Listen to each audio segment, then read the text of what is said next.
Bem, gente, vamos passar agora para a próxima mesa, cujo tema é Gestão Pública Municipal. Dando continuidade, convidamos para compor a mesa a professora da Escola de Administração da UFBA e líder do grupo de pesquisa Observatório de Finanças Públicas, OFIP, doutora Ana Rita Sacramento. Convidamos também a professora da Faculdade de Ciências Contábeis da UFBA, a doutora Maria Valesca Damasio. Vamos receber com aplausos. E como mediador, economista especialista em produção de informações da SEI, Gabriel Oliveira Barbosa, que é especialista em produção de informações econômicas e sociais, é servidor de carreira da SEI e mestre pelo Programa de Pós-Graduação em Desenvolvimento Econômico da Universidade Federal do Paraná.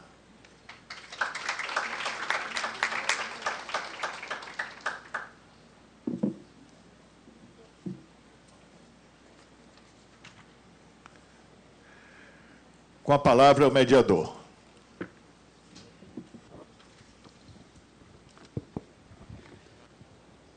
Boa tarde a todas e todos. É um prazer, principalmente para mim, que sou um dos autores da publicação.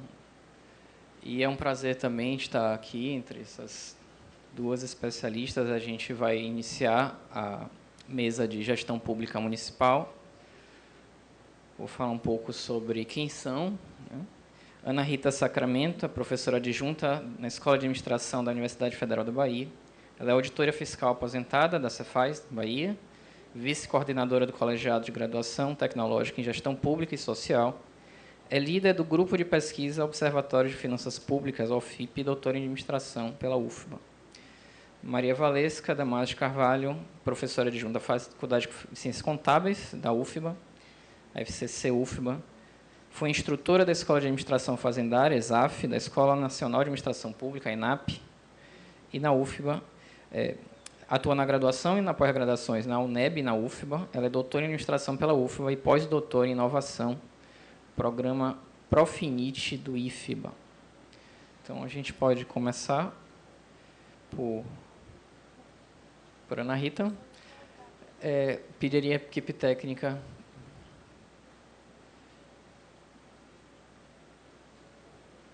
Quando aparecer. Não está aparecendo.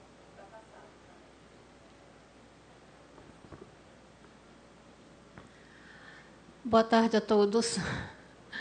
Eu quero começar perguntando a vocês, né? Quem, como eu aqui, costuma olhar, conferir a sua fatura de cartão de crédito? Levante a mão, por favor. Não estou sozinha. Também confere certamente o extrato bancário, né? Ou seja, onde a gente coloca o nosso dinheiro, a gente quer saber, né? A gente precisa ter o controle, a gente deseja saber como que a gente, né, nós próprios, estamos gastando esse dinheiro. Então, o tema que a gente vai falar aqui hoje, nessa meia hora, na minha parte, é sobre transparência dos municípios baianos. Então, a pergunta que se faz é onde estamos, né, e onde precisamos chegar. E aí, uma música que sempre que se fala de transparência, que me vem à mente, é aquela música Brasil, mostra a sua cara. Quem é do meu tempo, eu acho que aqui tem muita gente próxima da minha idade, mas tem uma galera aí muito jovem, que eu vejo aqui hoje com muita animação de vê-los aqui, né, assistindo ao evento que trata de finanças públicas. Então, a música do Cazuza, lá nos anos 80 e poucos, né, quando ele fala Brasil, mostra a sua cara, né? Cazuza está falando ali no momento de grande mudança no país. A gente caminhava para migrar de um momento do regime militar para a democracia. Então, ele está escrevendo, fazendo a sua canção antes da Constituição de 88, mas de lá para cá, né, gente, muita coisa mudou, tá? Então, a música dizia assim, apagar sem ver, né? Não me convidaram para essa festa pobre que os homens armaram para me convencer a apagar sem ver. Mas de lá para cá, né? Muita coisa acontece de 88 para cá. Esse apagar sem ver, eu acho que já não cabe mais na nossa agenda pública, tá?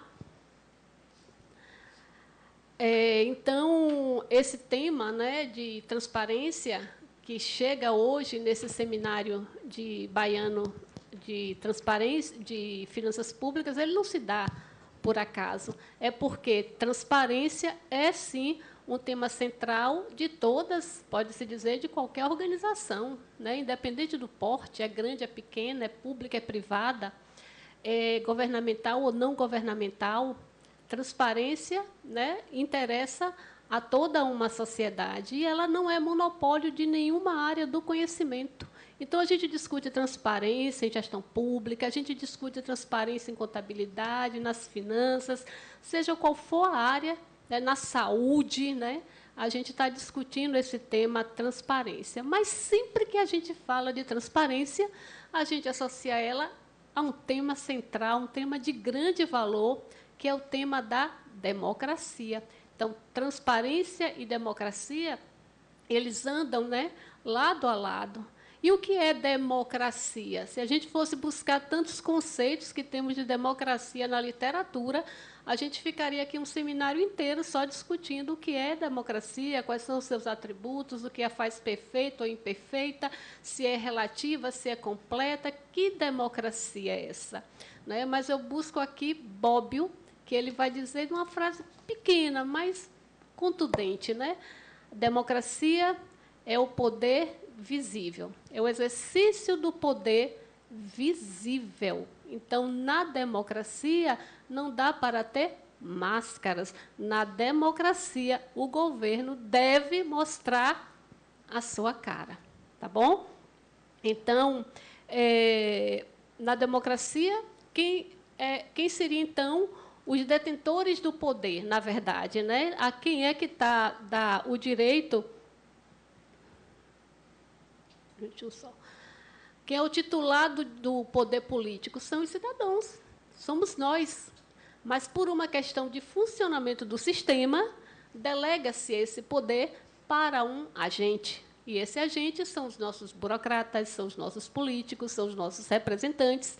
Então, eles são os nossos agentes. E esses agentes, eles têm por obrigação, não é um pedido, não é imploração, não é um presente, mas é obrigação informar e justificar todos os seus atos.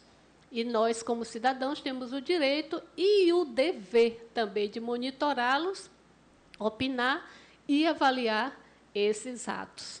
Tá? Então, na democracia, a transparência é o mecanismo que vai ser utilizado para manter os agentes sob controle dos cidadãos. E aí, dentro da teoria da democracia, a gente vai entender sempre transparência como uma das reivindicações morais fundamentais da sociedade. Ao lado de direito à vida, do direito à liberdade, isso aí, ao lado disso tudo, encontra-se também a transparência. Claro que eu estou raciocinando aqui em um modelo de Estado do direito, Estado fundamentado no direito. Não estou falando aqui de estados ditatoriais, que aí não caberia pensar em transparência, porque a lei é o ditador. Então, a transparência ela promove a confiança pública. Quanto mais transparente um governo, mais confiança a população tende a ter nele, né? É a base para a prática da accountability, porque sem transparência você não controla e você não pune, então ela está na base. Ela é uma ferramenta que combate também, ajuda no combate da má gestão e também da corrupção. Né? Então, a gente pode parar aqui, olhar aqui o relógio, são 15h56. Quantas decisões estão ocorrendo nesse país que tem a ver diretamente com finanças públicas, com políticas públicas e que não chegam ao nosso conhecimento, né?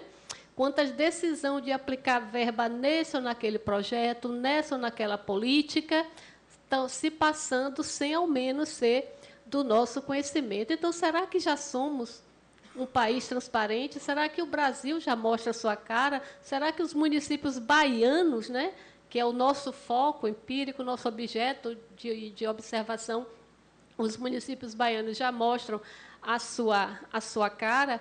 Então, além da teoria da democracia e dialogando com a teoria da democracia, a gente encontra também os pressupostos da teoria de agência, que vai chamar a atenção de que, como em todas as organizações, há problemas de agência, relação de agência. Por que no Estado não teria? Então, a gente diz que há sempre um problema de agência quando quando uma parte possui mais informação do que outra, que é o que acontece, por exemplo, do que eu acabei de dizer aqui com vocês, compartilhar com vocês, as decisões que são tomadas nos gabinetes, nas destinações de emendas e por aí vai. Tá? Aqui.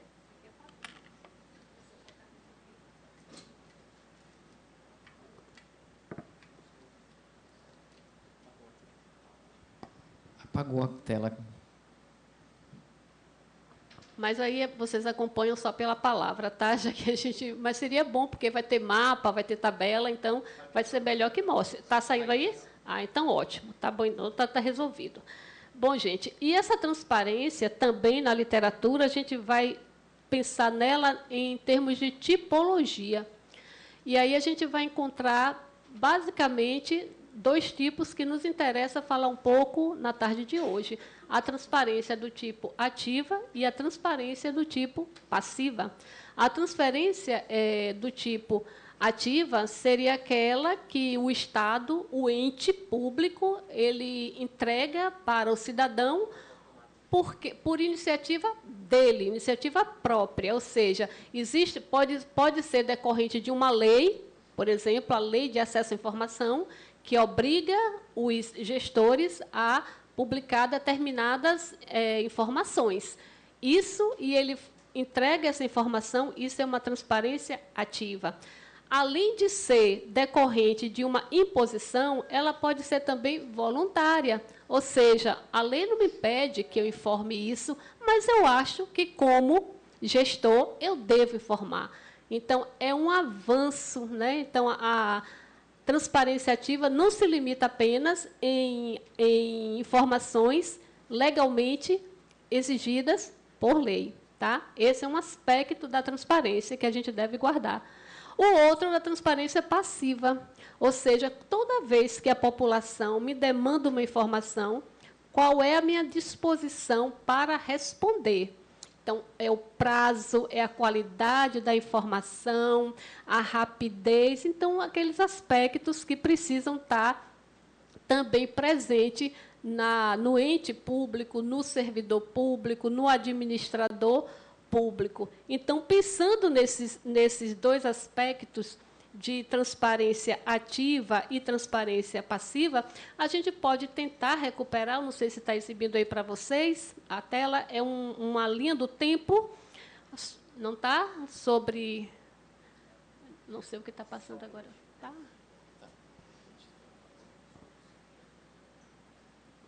Eu vou falando e ele vai exibir daqui a pouco, tá? Eu não sei ficar calada, me desculpe. Mas, então, né, a linha do tempo de quanto nós avançamos de 88 para cá. Daquele momento que o Cazuza cantava, Brasil mostra sua cara, para o que vivemos hoje, pelo menos no plano legal, no ponto de vista institucional legal. Então, a gente vem a partir da Constituição Federal, tivemos lei dos arquivos, que nem isso o Brasil tinha organizado. Tivemos a lei da responsabilidade fiscal, grande marco aí na nossa preocupação com finanças públicas. A criação da CGU, né, primeiro como uma corregedoria e mais tarde com o status de ministério, se transformando na Controladoria Geral da União, portal de transparência, lei de transparência, a lei, que é o que a gente recorre hoje, né, o tempo inteiro, é a lei, esse instrumento aí de 2011, gente, que toda hora, acho que vocês acompanham, né, acredito que sim, os noticiários, mas os meios de comunicação para obter informação dos governos botando a lei na frente, porque muita informação continua sendo omitida e só se obtém mesmo na busca. Então, A gente era desprovido de um instrumento, pelo menos em nível federal, mas hoje a gente tem a lei que ela faz esse papel, né? Nos dá força de perguntar. Temos a lei da transparência, o decreto que regulamentou a lei, porque não adiantava uma lei sem regulamentação, e o decreto 8777, que instituiu a política de dados abertos no governo federal. Mas a pergunta é, onde estamos, então? Né? Se eu pergunto assim, se eu me proponho a discutir com vocês onde estamos e para onde, né? Aonde devemos chegar, eu trago aqui um retrato de onde estamos. E esse retrato que eu construo é com base na avaliação da Controladoria Geral da União. É a escala Brasil Transparente. E esses dados que eu trago aqui para vocês ainda são os dados de 2020. Essa escala está sendo... ela vai ser atualizada agora, em 2025, que eles abriram agora para uma nova rodada. Mas, hoje, o retrato do Brasil é esse, não é? Em termos de transparência, os estados, ele obtém uma nota de 8,84, a média das notas do município do Brasil inteiro é de 6,86 e das capitais 8,78. Essa média obtida, o instrumento da CGU, não sei quantos conhecem aqui, mas talvez alguns já tenham alguma familiaridade, ela atribui 50% a cada um dos tipos de transparência. 50% vale 50 pontos a transparência ativa e vale 50 pontos a transparência passiva. E elencou os itens que os sites dos governos, né, dos entes, devem disponibilizar para a população. E ela faz esse teste. E aí vai atribuir. Só que nós temos mais de 5.000, né, 5.500 e tantos municípios. A CGU optou por fazer esse levantamento nos estados, nos municípios onde a população fosse superior a 50.000 habitantes. Então, fez um corte ali em 50.000. Portanto, essas médias que eu apresento aqui para vocês, essas datas, esses valores aqui, é referente aos municípios cuja população é superior a 50.000 habitantes. Tá? Quando a gente vai olhar o retrato, então, da Bahia, onde é que a Bahia está? A Bahia não está muito ruim em termos de Estado. Né? A gente tem avanços aí bem interessantes em termos de transparência, claro que precisa, sim, avançar mais, mas a nota da Bahia, do Estado da Bahia, é de 8,6. Portanto, está ali, né? Não está no verde mais escuro, vocês veem que embaixo tem uma gradação, né, de cores, que vai do vermelho, daquele que é muito ruim, ao verde mais escuro, que é o melhor. Aliás, nessa condição de verde, a gente só tem 3 estados no Brasil, né? Que é Rio Grande do Sul, o Espírito Santo e acho que Mato Grosso do Sul, se eu não me engano. Não é esqueci qual é o terceiro, agora não me lembro. Eu lembro bem do Rio Grande do Sul, que tem nota 10. Tá? Então, os outros demais, não. Então, a gente... aliás, aí tem até o desenho, né, que a gente pode olhar. Então, a média do Estado é de 8,6 e a média dos nossos municípios é de 6,28. Voltando para cá, a nossa média está inferior à média nacional, tá? Que a média nacional é 6,86. A média dos estados é 8,84 e da Bahia é 8,6. Então, estamos relativamente, né, aí na média, digamos assim. Quando olha a Bahia, e aí já entrando para os municípios baianos, como eu disse para vocês, a pesquisa levou em conta os municípios com população superior a 50.000. Na Bahia, nós temos cerca de 48, 49 municípios apenas com esse quantitativo aí de habitantes. Tá? Então, esse é o mapa da Bahia. Vocês percebam aí que nenhum está lá no verdinho bem escuro, né? E a gente tem alguns, talvez um que a gente vou mostrar a tabela para vocês, que ainda precisa avançar muito em transparência.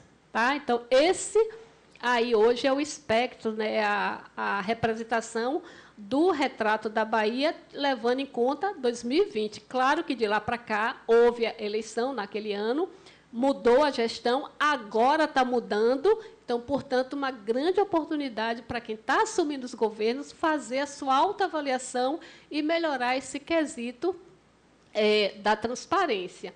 A tabela é essa daí, né? A gente vê aí que quem está em a melhor nota do Estado foi de Vitória da Conquista, com 9,87, né? Chegando perto de 10, né? Isso eu acho que é muito positivo. E aí eu dividi para a gente ver que, do lado direito, eu tenho os municípios que chegam até 6, e do lado esquerdo, os municípios de 5 até 2, né? Que a gente tem um município aí, e aí vocês veem que aí tem o ranking, que é o ranking nacional, o nome do município e a nota. Então, vejam aí, né? O ranking Vitória da Conquista, com 9,87, ela é o 18º do Brasil, no índice de transparência. Mas a gente chega ao que são 667, que a CGU avaliou, mas a gente chega com o município em 665, temos município na posição 660. Então, significa que tem muito que avançar em municípios. Eu acho que o governo do Estado, eu acho, Gabriel, que a SEI pode trabalhar nessa cooperação aí técnica para ajudar os nossos municípios a melhorar esses indicadores. A gente ainda está estudando, como o Gabriel falou, eu faço parte de um grupo de pesquisa na universidade, a gente ainda está estudando, querendo descobrir quais são os preditores, né? Quais são as variáveis que podem levar um município a ter uma melhor ou pior nota em transparência.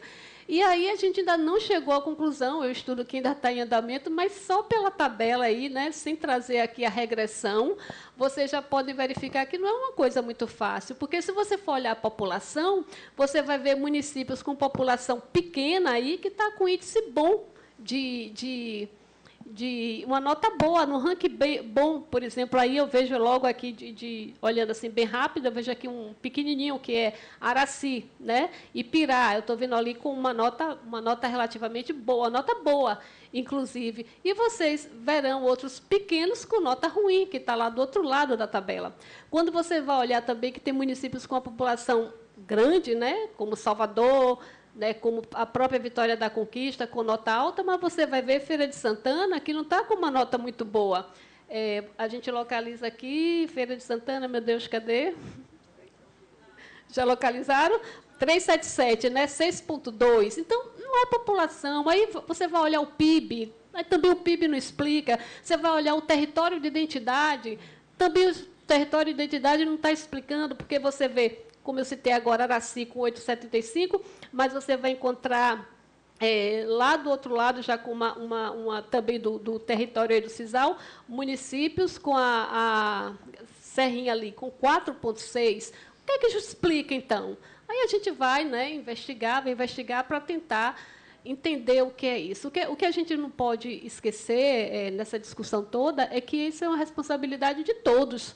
A transparência interessa a nós, como cidadãos, interessa também aos governos, porque governos mais transparentes, eles podem, né, conseguir o melhor apoio da população, conseguir verbas para projetos, e aquilo tem toda uma repercussão, uma externalidade positiva que a transparência traz para todos. Então, essa é a questão de onde a gente está. Mas aonde, né? Assim, já caminhando também para o final da palestra, onde é que a gente quer chegar, né? A gente quer chegar naquele verde ali total. A gente quer todos os municípios daqui da Bahia, gente, 9, 10 em transparência. É direito nosso e é possível. E com cooperação do Estado com o município, isso chega ainda mais fácil. Não é? Porque assim, é questão de estrutura, é dinheiro. O que é que se faz para melhorar quais são as condições que se precisa criar para que um município seja mais transparente? Então, é isso que a gente precisa também chamar a atenção, porque com esse arcabouço legal todo que eu trouxe para vocês, que o Brasil já investiu desde 88, e a gente ainda encontra situações como a gente encontra, isso não é uma questão só do Executivo, muito menos do Executivo baiano. Quem lê o jornal hoje deve ter se deparado com inúmeras situações, no mínimo, curiosas a respeito de transparência. É impossível a gente abrir o jornal que todo dia a gente não encontre uma questão de transparência. É sigilo para isso, é sigilo para aquilo. Gente, não esquece, qualquer decisão política implica dispêndio, implica em saída de recurso da nossa conta. Esse extrato tem que ser mostrado. A gente não pode ficar continuando pagando sem ver. Então, recupero aqui uma divisão, uma tipologia da professora Sylvie Trozat, que ela vai dizer que responsabilidade, portanto, também transparência, ela tem um aspecto objetivo e um aspecto subjetivo, né? O subjetivo é aquele onde o próprio cidadão ele sente em si mesmo a necessidade, a obrigação de prestar conta de seus atos, uma vez que ele foi eleito para realizar o bem público. Então, isso vem como que um sentimento, uma imposição interna, é sua. Contudo, quando isso não acontece, e geralmente não acontece, principalmente em democracias como a nossa, ainda com alguns abalos, é preciso que uma força venha de fora, e aí vem a transparência objetiva. O que é que eu diria para você? Estamos bem em transparência objetiva. Temos leis, temos regulamentos. O Brasil, nas pesquisas, quando se analisa o arcabouço legal, a gente é apontado como um dos países que mais avançou em termos de transparência no aspecto legal, institucional, formal. Contudo, a gente pode ver a percepção da transparência, dos índices lá da Transparência Internacional de Corrupção. Quando mostra o Brasil, a gente ainda está lá embaixo. O que é que falta? Falta também transparência subjetiva, e falta apoio popular, e falta mobilização popular, e falta muita coisa ainda que a gente pode trabalhar juntos para ver se a gente sai dessa situação de transparência formal para uma transparência mais subjetiva e substantiva. Era isso que eu tinha que compartilhar com vocês na tarde de hoje. Eu agradeço muito pela atenção. Aqui estão as referências, né? Não são ideias minhas, são reflexões a partir dos autores que eu estudo. E aqui também eu deixo o endereço, meu e-mail e o Instagram do nosso grupo de pesquisa, que é Observatório de Finanças Públicas, lá da Universidade Federal da Bahia, que conta com professores, inclusive, de outros estados da federação, né, como o professor Fabiano, lá da UDESC, a professora Elaine, e vários professores aqui de outras instituições, além da Universidade Federal da Bahia. Muito obrigada. Obrigada, Ana Rita. Então, nós vimos agora a Ana Rita falando de transparência dos municípios baianos, onde estamos e onde precisamos chegar. E agora vamos passar para a Maria Valesca Damasio, com sua exposição Inovação e Sustentabilidade Orçamentária, sob a égide da Triple Bottom Line, uma breve análise dos municípios da região metropolitana de Salvador, Bahia. Vou passar a palavra para ela, para a gente não perder tempo e já teremos um debate. Por favor, Maria.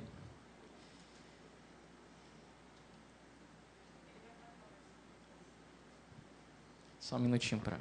Bom, boa tarde a todos e todas. Vocês sabiam que 8 municípios da região metropolitana de Salvador dedicam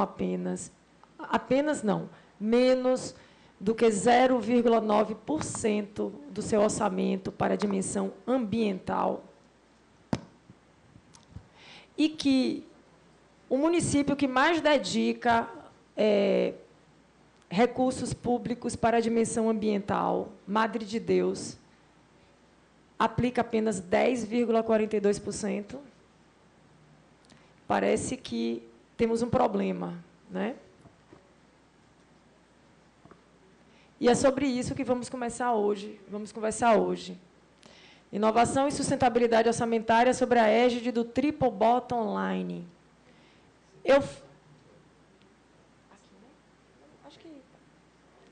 Aqui está legal. É porque não passa lá. Ah, tá. Aqui. Eu trouxe aqui uma breve análise, porque o meu estudo é bem mais longo, então, como só tenho 30 minutos, eu falei breve análise. Então, diante dessas perguntas, né, que eu fiz para vocês, tem um documento, eu não sei se vocês conhecem, que é o Guia para a Integração dos Objetivos de Desenvolvimento Sustentável nos municípios brasileiros. O que significa isso? Significa que, depois da Agenda Global de 2030, né, que deve ser aplicada até 2030, isso aconteceu em 2015, os municípios foram chamados, né, os governos locais foram chamados a desempenhar um papel fundamental na transformação da agenda global em uma realidade local. O que eu estou querendo dizer com isso? Eu estou querendo dizer que estamos no momento crítico da humanidade, onde sustentabilidade é a palavra-chave do momento, né? E que isso não pode apenas surgir das instituições privadas, das empresas privadas. O Estado não pode apenas exigir esse ponto das empresas privadas e da sociedade. Ele precisa trabalhar nesse sentido também. Então, inovar vem se tornando a ordem do dia no setor público. Bom, já conhecemos os aspectos inovadores do Estado, né? Ele, como fomentador, todo mundo já conhece, através das suas organizações de fomento à pesquisa, transferência de recurso financeiro para o setor privado, em ciência e tecnologia. Já conhecemos a sua face empreendedora, quando trabalha com os seus stakeholders, trazendo inovações. Mas o Estado precisa pensar dentro, na sua gestão interna, no seu modus faciendi de gerir a coisa pública, a partir da sua mudança, da sua inovação interna. Então, vimos aí uma necessidade de inovar na sua forma de operar internamente. Por quê? Porque estamos diante de um paradigma da sustentabilidade triple bottom line. E aí, esse nome bonito, todo internacional, nada mais é do que tratar das dimensões social, ambiental e econômica. Triple bottom line. Surgiu e não tem muito tempo. Em 1994, a primeira obra do cidadão que cunhou, que eu não lembro agora exatamente o nome dele, foi em 1997, e esse modelo ele foi trazido para os modelos de negócios habituais do setor privado, em que vislumbrava apenas o lucro pelo lucro. Então, começou no setor privado. E, com o tempo, começamos, nós, pesquisadores, a pensar para o setor público. Não temos muitos trabalhos no Brasil desse tema. Para eu fazer a minha pesquisa, né, eu tive uma certa dificuldade de encontrar referenciais. Eu encontrei 4 trabalhos tocando no tema, né, falando de sustentabilidade, falando de orçamento público sustentável. Então, estamos diante desse novo paradigma, e o setor público ele precisa, digamos assim, acontecer dessa forma, em que ele incorpore, de fato, esse formato de analisar o orçamento público de uma forma mais sustentável, né? E aqui é só para vocês verem como a atuação do Estado em inovação. Quando eu estou falando do Estado, eu estou falando do setor público, né? E que a nossa pesquisa se centra na inovação organizacional, entendendo inovação organizacional como uma forma de fazer processos diferentes, que sejam mais eficientes, que tragam mais benefícios. Então, isso é inovação organizacional, né? E precisa acontecer no setor público. Aí vocês perguntam, sim, Valesca, você acha que precisa acontecer? Me conte aí algum ente federado que já fez essa análise que você vai trazer aqui para a gente. Bom, Eu não sei se existe nos entes federados, mas temos um estudo que, inclusive, foi o meu referencial, digamos assim, a minha referência teórico-metodológica, um estudo de 2021. Tá? Um estudo em que os autores eles estudaram 39 municípios de São Paulo, que fazem parte da região metropolitana do Vale do Paraíba e do litoral norte de São Paulo. Então, ele faz um estudo muito interessante e eu busquei um pouco o método dele, com o método de Silva, com o método de Pereira, com o método de várias referências, que não são muitas, para estudar o meu lugar. Eu gosto muito de estudar a região metropolitana de Salvador. Né? Algumas publicações eu tenho nesta área, porque é o lugar que eu moro, que eu amo, e que, para mim, não serve, não valida como justificativa teórica dizer que eu vou estudar a região metropolitana de Salvador porque eu amo. Mas eu estudo e ela tem muitas justificativas. 55% do PIB do Estado é da região metropolitana de Salvador. Enfim. Então, vamos seguindo. Então, a gente está nesse novo paradigma, né? Entendemos como inovação, adotar práticas de sustentabilidade em busca do aperfeiçoamento da gestão municipal. Então, é preciso trazer esta visão triple bottom line, que faz parte do paradigma dos Objetivos do Desenvolvimento Sustentável, né? Com os seus 17 objetivos, com as suas 169 metas. Tá? E aí a pergunta que se faz é essa: como se apresenta o comprometimento dos orçamentos dos municípios que compõem a região metropolitana de Salvador em relação ao TBL e os ODS, considerado aqui como uma proposta de inovação organizacional? É como se eu estivesse propondo para os municípios fazer esse estudo, né?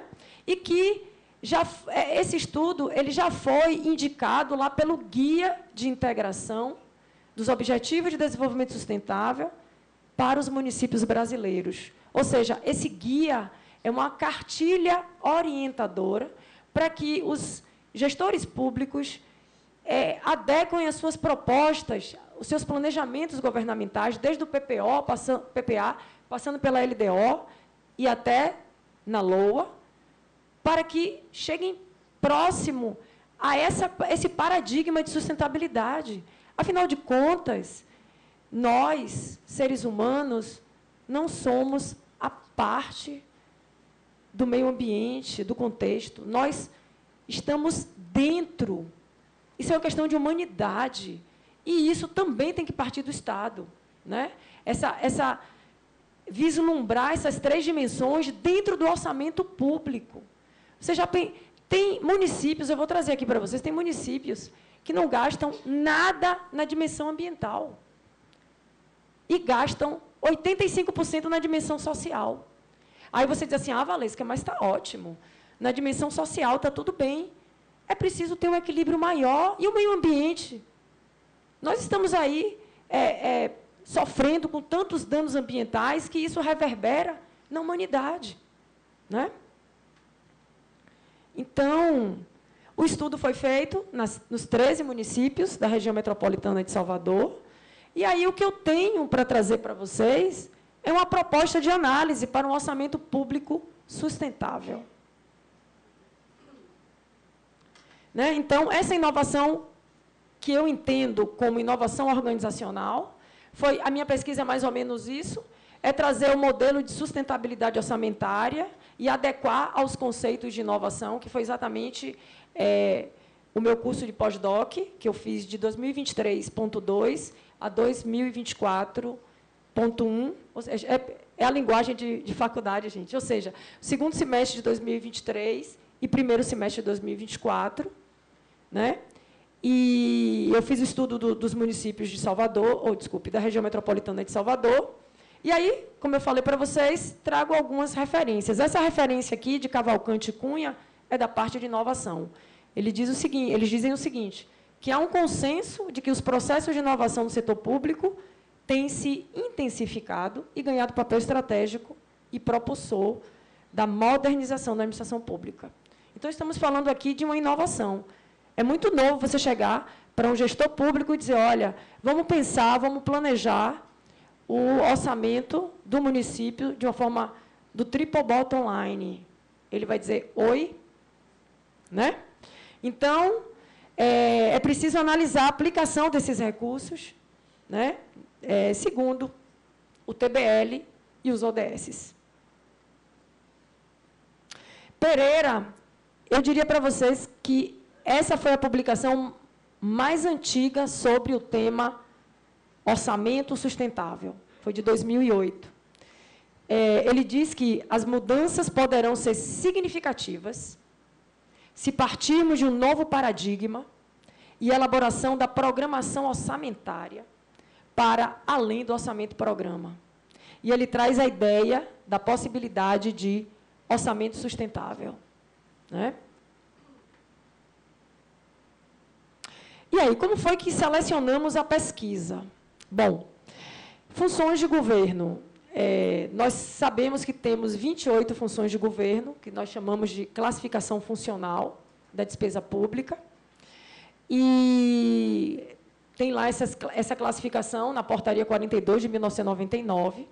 Em cima dessas funções, eu trouxe de Pinheiro, ou seja, a minha referência principal, a classificação. Ele faz um estudo, como eu falei para vocês, da região metropolitana do Vale do Paraíba e litoral norte de São Paulo, e ele delineia dessa forma, dimensão social, econômica e ambiental, e ele coloca as funções de governo desta forma aí. Social, temos segurança, assistência social, saúde, educação, cultura, ciência e tecnologia, desporto e lazer. Econômica, urbanismo, agricultura, indústria, comércio e serviços, transporte. Saneamento e gestão ambiental, na dimensão ambiental. Então, em cima dessas 3 dimensões, nós analisamos os orçamentos dos municípios da região metropolitana de Salvador. Valesca, isso é novo. Como é que isso pode acontecer de uma forma sustentada, como uma prática da gestão pública? Vamos pensar a longo prazo. Vamos pensar que a gente precisa fazer para colher daqui a alguns anos. A gente aqui não está falando, e até nós sabemos que gestão pública nada acontece para amanhã. Quando alguém falou aqui de sistema de custos, acho que foi a professora que falou da LRF, que trouxe um ditame, não me lembro qual foi o artigo, se foi o artigo 4º, que era preciso implementar o sistema de custos na administração pública. Isso foi em 2000, né? Eu vou mais longe. A Lei 4.320, de 1964, já falava de sistema de custos. O Decreto 200, de 67, já falava de sistema de custos. A Constituição Federal, de 88, já falava de sistema de custos. A LRF, em 2000, sistema de custos. Eu quero saber quantos municípios no Brasil têm sistema de custos. Estamos em 2025. Então, no setor público, tudo é lento e gradual, assim como foi o desenvolvimento econômico aqui. Então, quando eu estou trazendo essa proposta, não é uma proposta para daqui a 1 ano, 2 anos, 3 anos. É uma semente a ser plantada. Tá? E aí tivemos um indicador simples, muito simples, né? Que é trazer o somatório daquela dimensão e dividir pela totalidade das despesas do orçamento. E aqui eu quero salientar que estamos falando de despesas empenhadas. Despesas empenhadas são as despesas consideradas realizadas no orçamento. Valesca, por que você não trouxe as despesas pagas? Não seria mais real? Não entendo assim. Despesas pagas podem ter pagamento de restos a pagar do exercício anterior. Né? Eu acho que o mais real seriam despesas liquidadas. Aqui para nós, que ninguém me ouça. Só que a gente trabalha com o que a gente tem disponibilizado.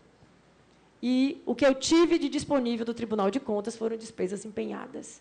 E que já legitima a minha pesquisa, porque, de acordo com a Lei 4.320, no artigo 35, considera o empenho a execução do orçamento. Então, são as despesas empenhadas. Enfim, voltando para cá, nós pegamos cada dimensão e dividimos pela totalidade do orçamento. Mas aí eu tive que dar o meu toque nessa totalidade do orçamento. Dentro dessa totalidade, das 28 funções, eu tirei 3. Eu tirei a função número 1, número 2 e número 4, e a número 28.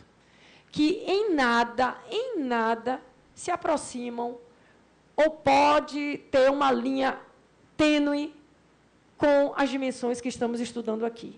Então, eu diminuí do total das despesas empenhadas no denominador desta fórmula. E aí vamos aos resultados. Dimensão social. Temos aí a nossa capital com a pontuação. Fiquem mais ligados até na pontuação do que no percentual. Por quê? Porque o percentual, ele é muito... a gente está fazendo aqui uma abordagem de comparativo de forma relativa. Então, a pontuação atribuída, que é o que traz melhor o nível de sustentabilidade. Então, nós vemos aqui que Salvador, apesar de ter 47,82% dos seus recursos destinados à dimensão social, ele é considerado uma pontuação 1, ou seja, muito fraca, né? E aí temos vários municípios que têm uma destinação grande. Temos aí Lauro de Freitas, 82,23% destinado ao social. Não vou entrar aqui no mérito, mas será que isso se reflete nos indicadores de Lauro de Freitas?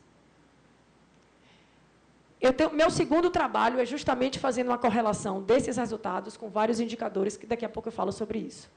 Então, mas nós, à primeira vista, nós percebemos que a região metropolitana de Salvador tem uma destinação social, digamos assim, satisfatória. Por quê? Porque grande parte está com a pontuação 4 e 5. Bom, a dimensão econômica, nós temos já mais alguns municípios que têm uma pontuação pequena, né? Temos aí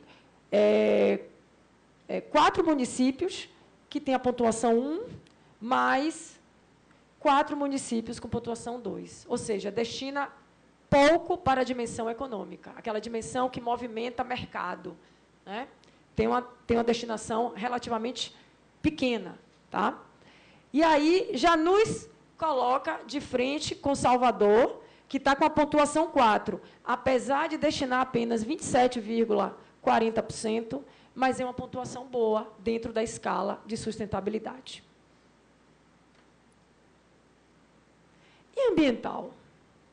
O que eu trouxe para vocês, a minha primeira pergunta que eu trouxe para vocês. Pontuação 1, temos 8 municípios que não destinam nem 1% do seu orçamento para o meio ambiente, né? E aí dá um pulo, temos pontuação 4, Camaçari e Pojuca, que ainda é uma destinação pequena, e temos mais 3 municípios que têm uma pontuação 5, considerável, muito boa, mas que só destina maior, Madre de Deus, com 10,42%. Então, no outro trabalho que eu publiquei, eu trago os resultados desse somatório, e nós verificamos, né, só dando um spoiler de um outro trabalho que eu tenho, dizendo o seguinte, que apenas 3 municípios da região metropolitana de Salvador são considerados sustentáveis. 5 em adequação e 5 insustentáveis. Ou seja, ficam fora, digamos assim, da dimensão triple bottom line. Esse é o primeiro desafio. E o segundo é equalizar essas dimensões. Temos aqui Lauro de Freitas, por exemplo, que tem 80 e tantos % na dimensão social, mas tem 0,07, gente. Não é nem 0,7, é 0,07% de destinação para o meio ambiente. E aí, algumas considerações bem básicas, né? A gente percebeu que houve uma preponderância do IDGO social em relação aos IDGOs econômico e ambiental, né? Principalmente o meio ambiente. Está sendo deixado realmente muito de lado. E as diferenças entre esses IDGOs, né? Que a gente entende que essas diferenças devem ser foco de gestores municipais, E os recursos orçamentários precisam ser mais bem planejados. Essa é a proposta.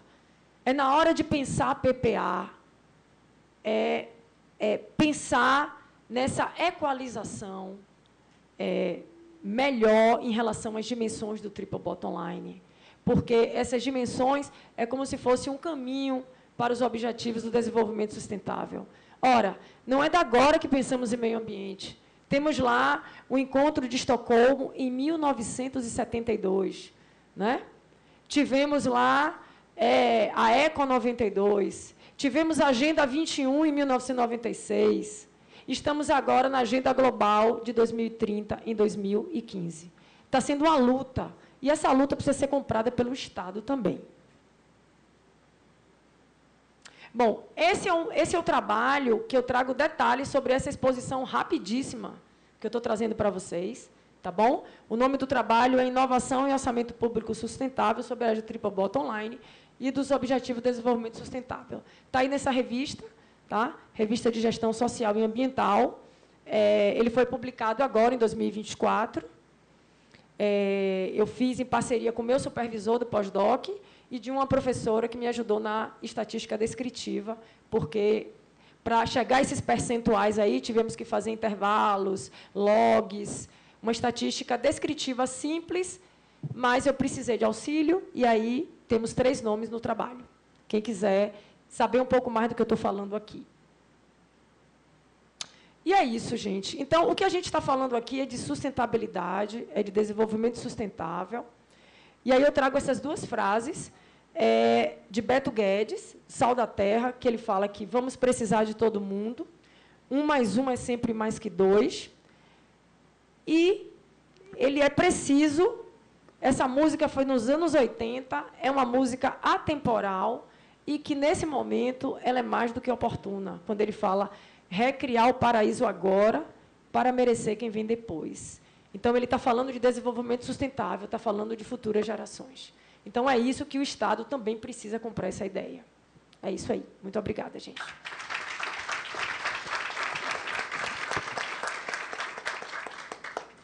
Obrigado, Valesca e Ana Rita.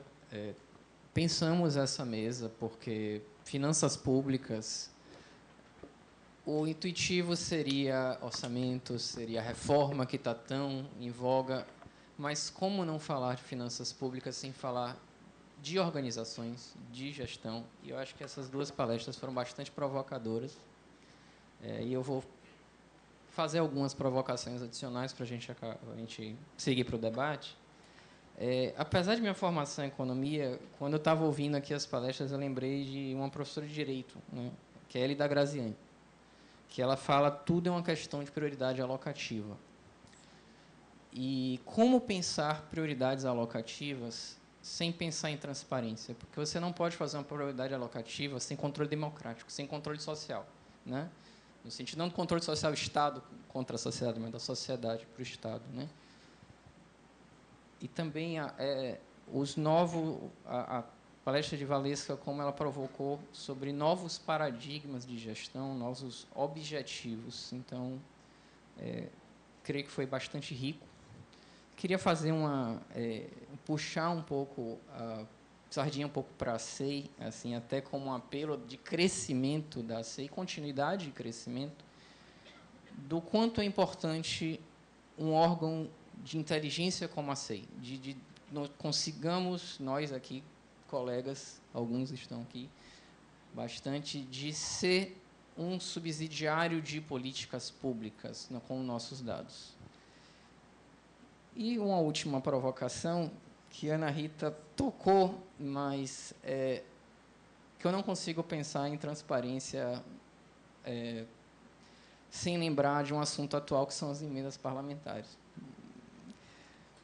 Que elas vêm crescendo no orçamento, crescendo num percentual acima de diversas despesas, inclusive acima das regras fiscais, né? E, apesar de eu entender, pelo menos particularmente, a importância delas, porque, por mais que seja, muitas vezes, um penduricalho, ou como se diz na Bahia, um armengue, é um armengue do bem, muitas vezes, porque está na ponta, né? Está no município.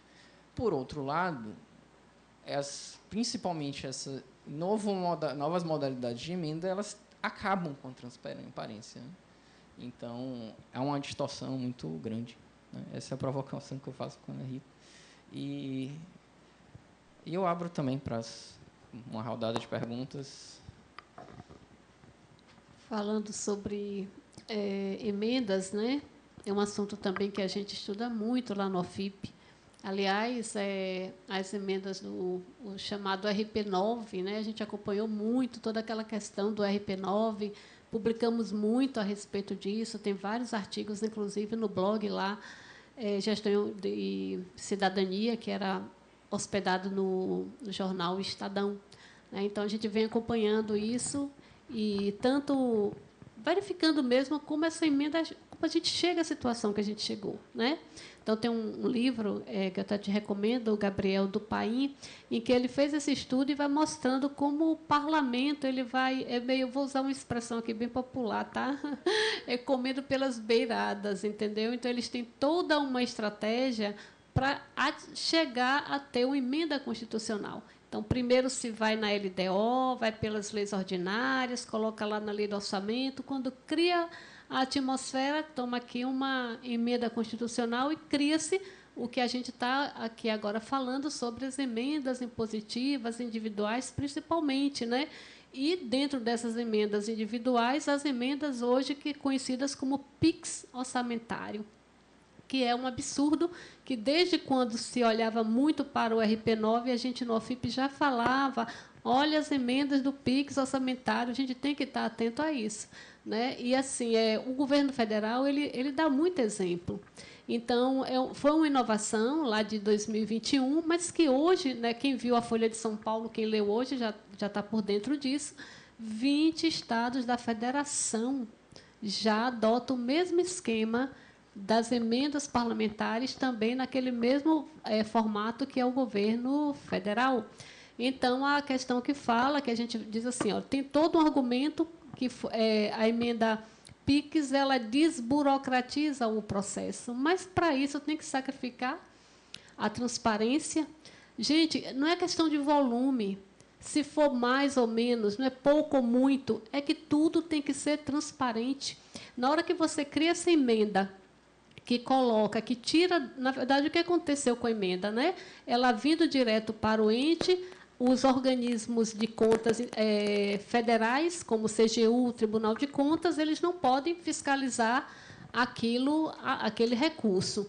Bom, não está perdido, Ana, porque o Tribunal de Contas do Estado, o Tribunal de Contas do município, o controle social, a gente não tem maturidade política ainda para prescindir de qualquer que seja o meio de controle, gente, não tem.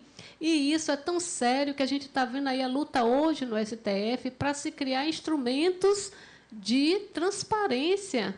Eu fico pensando, é interessante, mas há quem defende, inclusive, o fim desse tipo de emenda. E a gente está vendo que o Congresso está avançando mais e mais, né? Então, primeiro, foram as emendas se tornarem positivas as emendas individuais, e nessas individuais se criou essa modalidade também de transparência, de transferência especial, aquela que é o PIX orçamentário. Depois, criou-se a obrigatoriedade para as emendas de bancada, então, as emendas de bancada hoje também são de execução obrigatória, e agora já tramita no Congresso uma para também tornar obrigatória as emendas de comissões, das comissões permanentes. Então, cada vez mais o Legislativo avança sobre o orçamento. Isso é ruim? De todo não. Poderia ser interessante, contudo, se houvesse transparência, se houvesse uma prestação de contas que, sendo 10 ou 1.000, a gente saiba por que aquele dinheiro está sendo canalizado. Se vai para o orçamento do meio ambiente 50, que eu saiba quem são os 50 que estão recebendo por aquilo. Para a educação, que também saiba da educação. O que não dá é ficar, contudo, colocando sigilo de 5, Sigilo de 10, um evento enorme que teve agora no Brasil, né? Todo mundo viu esse ano o evento lá no Rio de Janeiro, mas precisou a imprensa estar em cima para que todos os recursos gastos naquele evento fossem evidenciados para a população. Não adianta só eu dizer que estou fazendo isso ou que estou fazendo aquilo. Eu tenho que mostrar quem são os beneficiários de cada centavo que sai do cofre público, porque esse cofre não é meu e não é seu, é de todos nós. Então, assim, quanto às emendas, Gabriel, eu não sou de todo contra, mas eu clamo por transparência. Os municípios, recentemente eu pedi aos meus alunos um estudo sobre as emendas dessa modalidade especial nos municípios que eles estudaram. E foram vários que sequer faz menção ao recebimento dessas emendas. Alguns até fazem, mas não diz no que empregaram. Outros fazem menção, diz no que empregou, mas diz de uma forma muito vaga, tipo assim, pavimentação de ruas. Você não sabe qual foi a pavimentação da rua, você não sabe qual foi a empresa que ganhou a licitação para fazer aquela pavimentação de rua. E a gente sabe as coisas que acontecem em licitações. Então, não é uma questão apenas de um número aparecer no orçamento.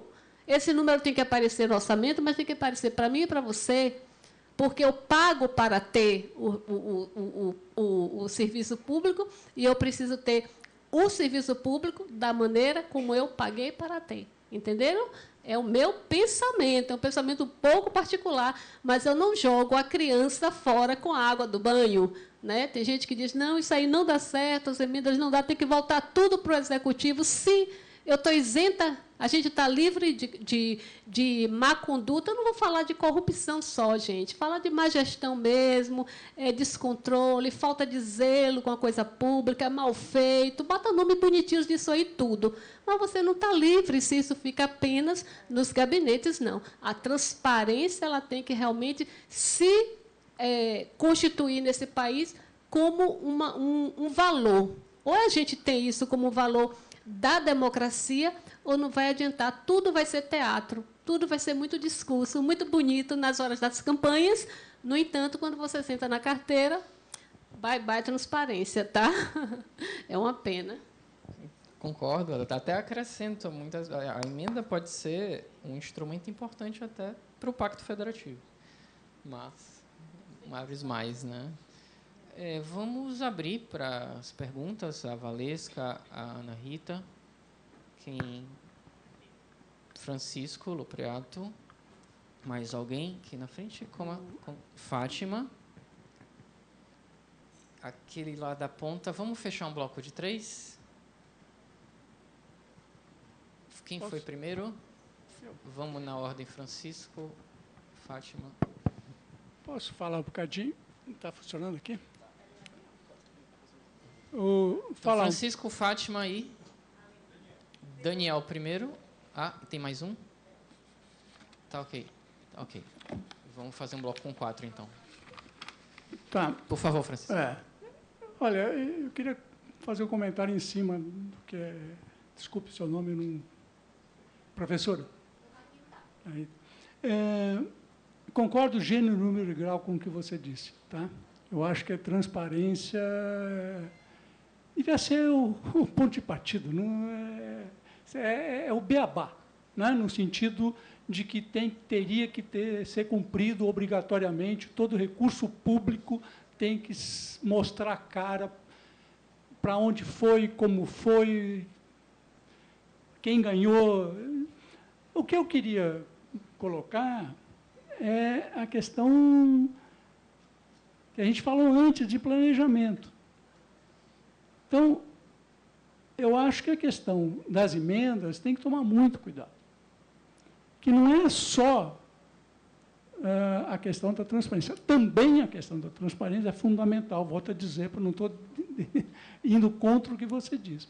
Mas nós estamos chegando no Brasil a uma situação, sim, é difícil até adjetivar, porque o número de o número de emendas chegou num nível tal que está comprometendo a questão do planejamento de gasto público. Você pega o setor de saúde. O Ministério da Saúde, daqui a pouco fecha portas, porque ele não mais dirige nada. Ou uma porcentagem, estou exagerando, lógico, para a questão de argumento. Por quê? Porque você pega uma grande parte e distribui, e aí vira o quê? Um grande varejão. Os recursos vão para setores que talvez não precisem e deixam de ir para setores que talvez precisem. Então, à medida que a gente aumenta muito essa questão do peso das emendas, eu acho que nós estamos comprometendo, primeiro, uma questão institucional é que o legislativo é para legislar, né? E o executivo é para executar. Nós estamos tirando do executivo, que também tem um problema de transparência, tá? Que tem que ser cobrado, mas nós estamos tirando do executivo o papel crucial dele. Né? Eu acho que grandes emendas, por exemplo, emendas que são de bancada estadual ou emendas de bancadas regionais por um grande benefício à região do Nordeste ou qualquer outra região do país, se unem as bancadas de alguns estados daquela região. Essa eu concordo, assim, eu acho que precisa. Agora, essa coisa que nós começamos a fazer, de dar varejão para todo mundo, e o cara sai jogando emenda para tudo quanto é lado, sem qualquer objetividade em termos... Porque o que ele pensa, o que ele está fazendo, e eu faria a mesma coisa se estivesse na pele do deputado ou do senador, eu não estou pensando, ele está pensando na eleição dele. Ele não está pensando no país, numa questão de benefício social, estrito sensu. Ele está pensando numa questão da reeleição dele. É para isso que ele quer. E eu acho que isso nós temos que ter muito cuidado, e eu estou extremamente preocupado com essa questão, para onde vai, né? À medida que está crescendo abusivamente. Eu acho que é uma questão que precisa ter muito cuidado. A gente não pode passar muito a mão, não. Por isso que eu resolvi falar, porque eu acho que a gente tem que... Não é esse, eu não estou jogando em cima de você, só estou jogando no sentido de que acho que a gente tem que ter uma preocupação muito grande com isso.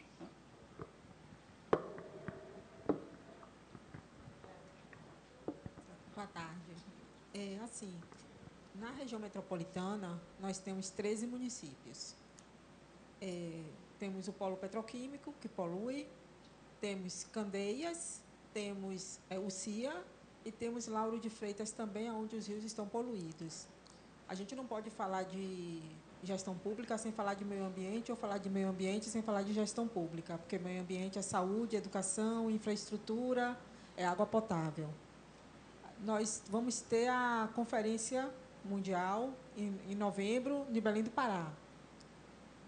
A minha pergunta é a seguinte: vocês acreditam que nós vamos conseguir cumprir a Agenda 2030, a 70% delas?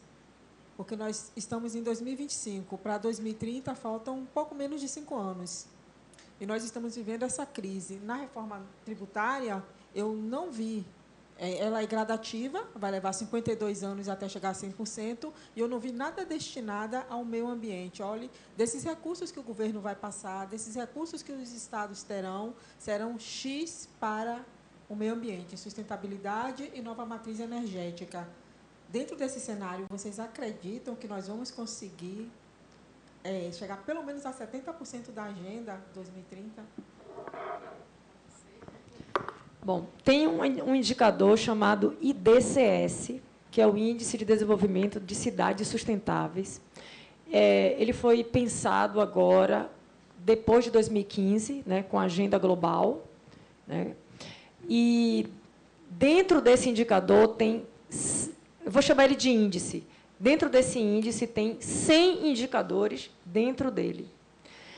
Nós estamos em uma situação mediana. Por exemplo, eu estou lembrando aqui porque eu faço uma análise de todos os municípios da região metropolitana de Salvador, em relação ao IFDM, em relação ao IDCS e em relação à IBEU, que é um índice que traz a qualidade qualidade urbana, né?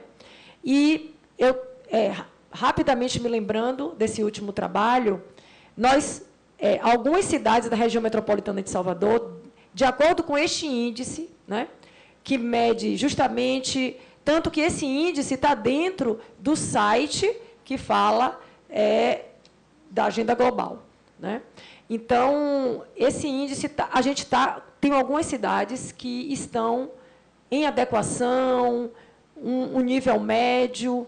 Então, de acordo com o indicador, que eu entendo como espelho da gestão pública, né, mas, ao mesmo tempo, eu faço um debate nesse trabalho que eu escrevi, se o indicador, de fato, mostra a gestão pública, porque, quando se empenha uma despesa, no decorrer da execução orçamentária, muita coisa pode acontecer. Né? Pode haver realocação de recursos, pode haver abertura de créditos adicionais, pode haver anulação parcial de dotação, e ainda pode haver a anulação do empenho. Isso significa dizer que tudo aquilo que a pesquisa se baseia, que é o empenho, que é a execução do orçamento na ótica da despesa, pode se perder, entende? Então, às vezes, os indicadores, é preciso que a gente analise como os indicadores são feitos, né? Mas, voltando aqui, então, eu acho que o IDCS, como nós temos hoje em relação à região metropolitana de Salvador, se continuar como está, eu acho que conseguimos pelo menos 70%. É porque são... Como é o nome dela? Como é seu nome? Fátima. São muitas metas, são 169 metas para se atingir, sabe? Cada município chega a isso. Então, eu não sei se todos estão preparados para essa conversa. Então, eu acho que boa parte pode ser atingido, mas total não. Eu acho que 2030 a gente ainda vai ter um novo tratado para 2050, para chegar nesse nível de desenvolvimento sustentável. É algo vital. Eu acho que a gente precisa. É questão de sobrevivência da humanidade, né? Mas eu não sei se o setor público ainda... se ele está preocupado com isso ou está preocupado com as emendas. Entende? Boa tarde a todos. Meu nome é Marcelo Reis. Eu queria só falar ali sobre o que a doutora Ana Rita falou, na questão das emendas, que seus alunos fizeram um trabalho, mas não conseguiram identificar com transparência como foi gasto exatamente, né, o recurso. Veja bem, na minha ótica, eu acho que, obviamente, quando esses créditos entram na conta do município, quando é município, há uma omissão do Poder Legislativo, no caso da Câmara, né? Mas também, quando essa prestação de contas vai para o Tribunal de Contas, ele também é omisso. Porque o Tribunal de Contas, hoje, ele só faz o quê? Ele observa mais a aplicação dos índices, dos relatórios fiscais, etc.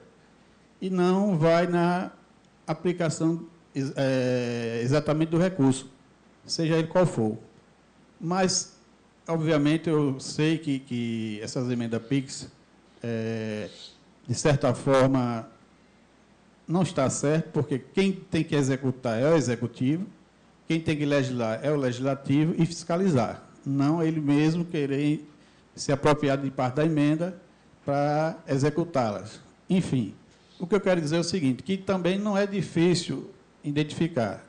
Eu mesmo fiz um trabalho aí a pedido de alguns contratantes para os 3 municípios e identifiquei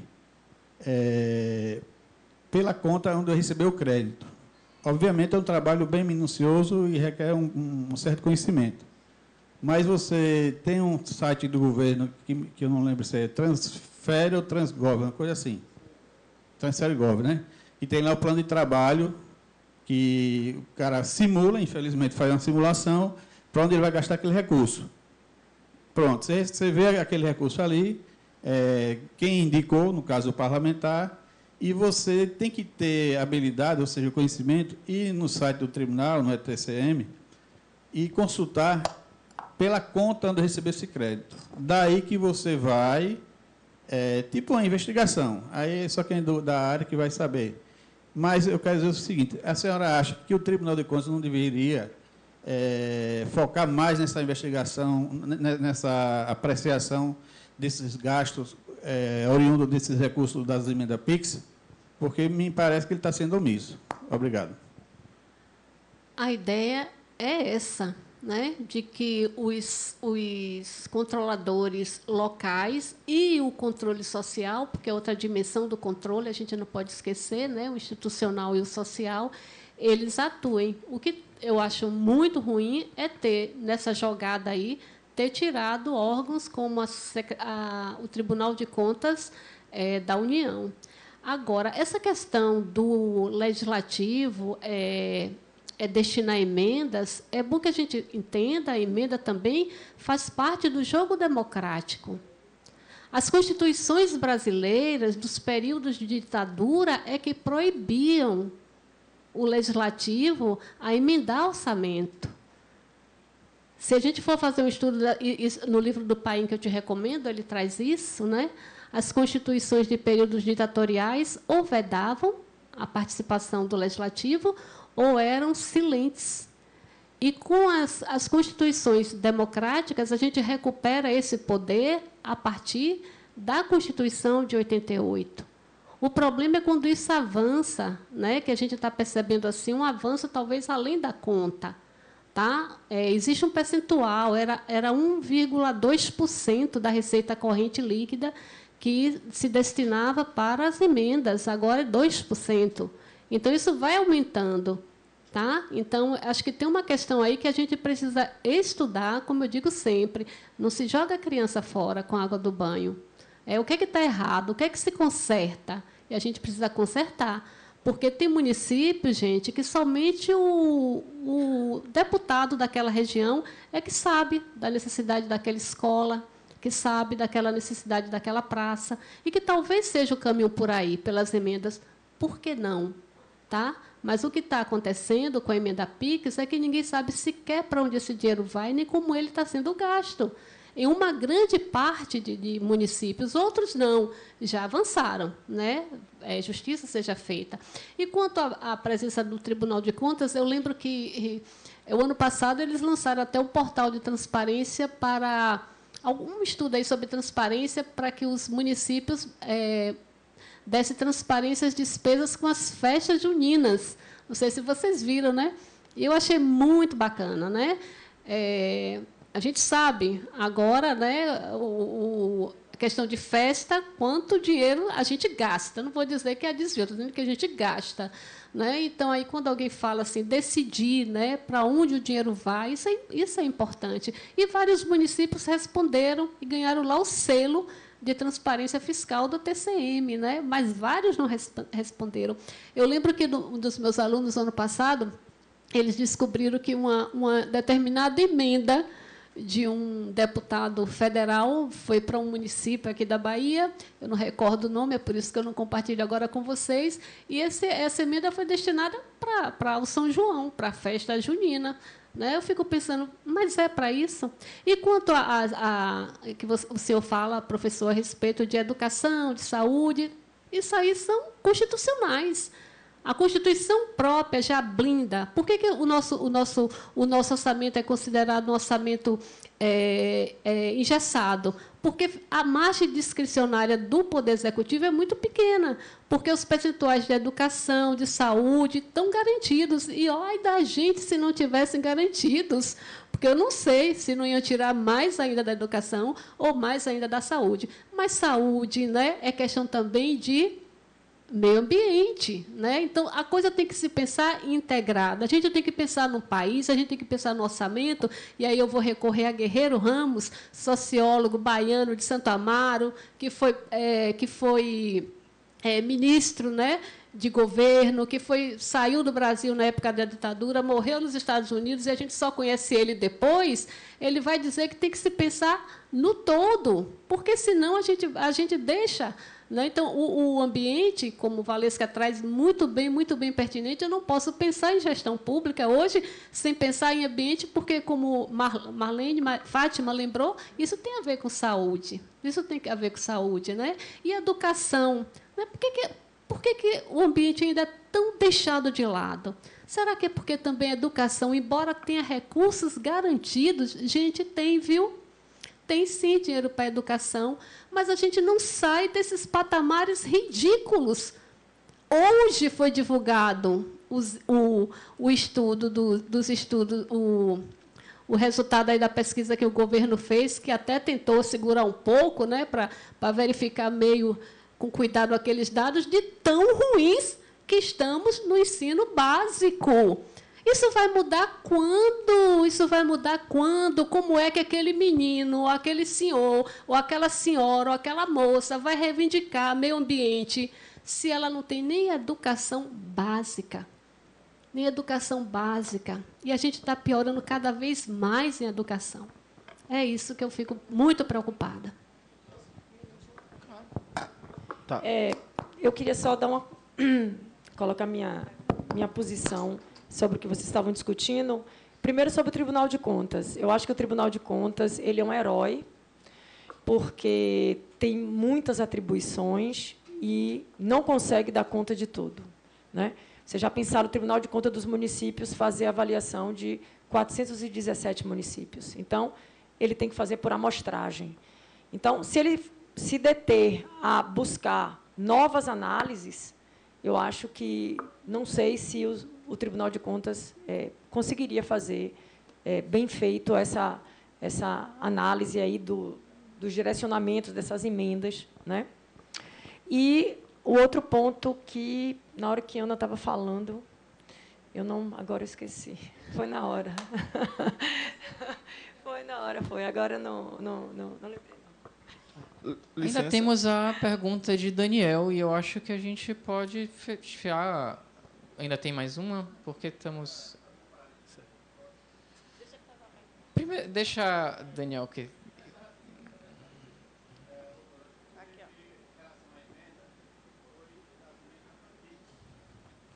Quando eu me referi à questão das emendas, foi especificamente das emendas PIX. As demais não, as impositivas, a gente sabe que tem todo um trâmite que dá para você rastrear. Mas eu coloquei especificamente sobre a emenda PIX. Obrigado. Então, a gente encerra com o Daniel, pelo avançado hora, e as professoras podem responder a pergunta dele e já fazer suas considerações finais. Por favor, Daniel. Certo. Eu queria fazer uma pergunta um pouco abrangente ao nosso tema, né, e trazer um pouco do contexto globalização para o nosso debate. Eu, como graduando de gestão pública, queria entender os gargalos desse conceito que a professora trouxe, no caso é o triple bottom line, né, que ele tem como princípios basilar social, ambiental, econômico, logo visando lucro, e a lógica de crédito à base de gases de efeito estufa, né? E como isso tudo se relaciona para uma lógica em que o presidente dos Estados Unidos, o presidente Trump, acaba de sair, né, de vários decretos, tanto de Bretton Woods quanto de Paris.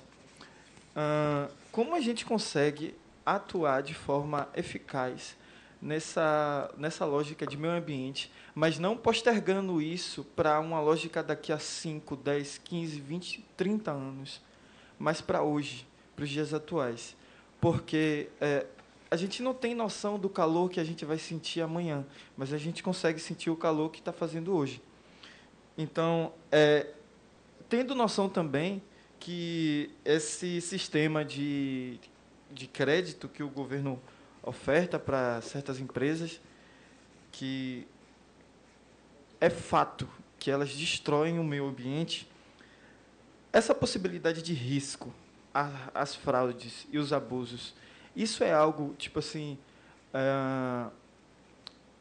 sensibilizado pelo próprio governo para trazer o mercado para perto, ao invés de distorcer isso e tipo, tirar ele do nosso território nacional, tal como uma política realmente nacional, preservando os direitos nossos básicos?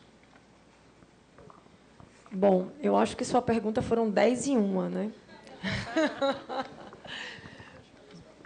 Bom, eu vou ser bem abrangente, porque foram muitas perguntas.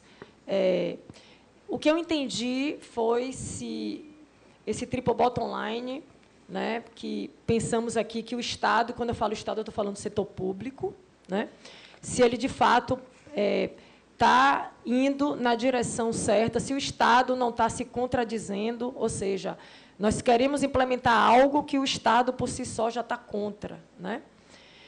Enfim, o mercado está aí, esse triple bottom line surgiu para superar esse modelo, né, esse modelo capitalista, esse modelo de negócio privado, e a proposta de alguns pesquisadores é migrar para o setor público.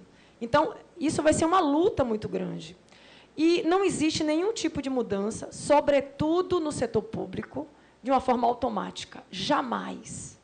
Jamais. Toda mudança requer, primeiro, muitos de vocês aqui são servidores públicos.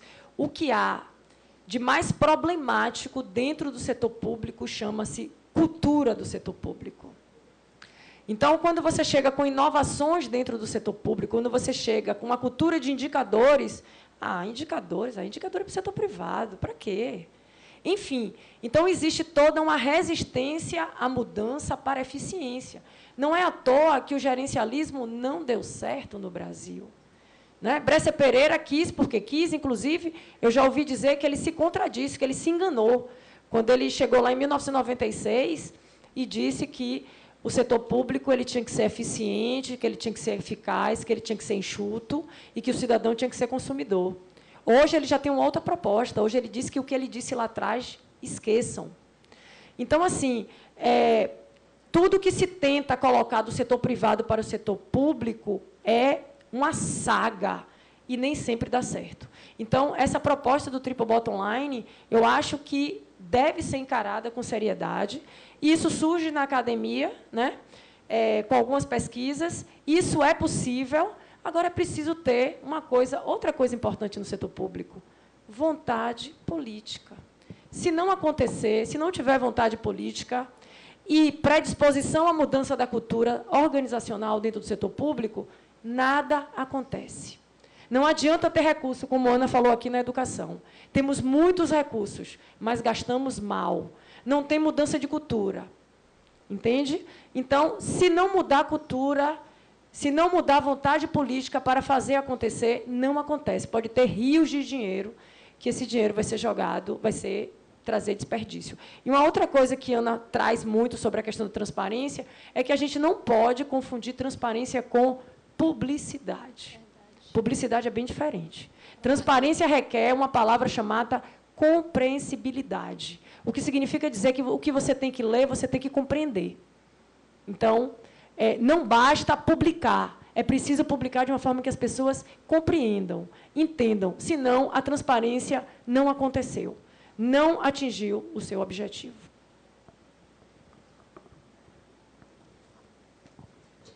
Alguma consideração? É só a título de sugestão, né? Se vocês não conhecem, mas tem um aplicativo lá do Congresso, lá da Câmara, chamado Infoleg Orçamento, que na palma da mão, se vocês quiserem saber agora, emendas individuais para o seu município, quem destinou, por nome do deputado, seja o que for, está tudo aqui, ó. Está tudo aqui. Mas a gente precisa também utilizar os instrumentos que nós temos hoje para favorecer a transparência. E deixo aqui um convite, somente isso, né? É que vocês sigam o grupo de pesquisa nosso, o OFIP, aí no Instagram, E estou vendo aqui, né, você falou que é aluno de gestão pública, né, eu fazia propaganda lá do curso da Universidade Federal da Bahia, né, quem já tem uma graduação, se quiser fazer uma outra, é o curso de Administração Pública e Gestão Social, que está chegando agora, na verdade, já estamos agora no 4º semestre, né, a turma que entrou, é um curso novo, né? Eu trabalhei na implantação desse curso e que vem numa perspectiva fantástica, muito boa, aquela questão da democracia, de valores, sem deixar de lado a questão do profissional, do profissionalismo em administração. Então, convido vocês a conhecerem, a divulgarem, quem sabe, né, estudar lá conosco e tentar fazer aqui também do nosso Estado, dos nossos municípios, uma administração pública também voltada para a gestão social. Muito obrigada, gente. Só vou pedir desculpa para o pessoal online, que pela avançada hora não vamos poder fazer mais uma rodada de perguntas, e passo a palavra para o cerimonialista. Bem, agradecemos muito às professoras Ana Rita Sacramento e Maria Valesca Damasio pelas considerações aqui, muito construtivas, e a importância desse encontro está sendo revelado a cada participante, a cada membro aqui, palestrante, os debatedores, os mediadores. Então, mais uma mesa fantástica, muito obrigado pela participação.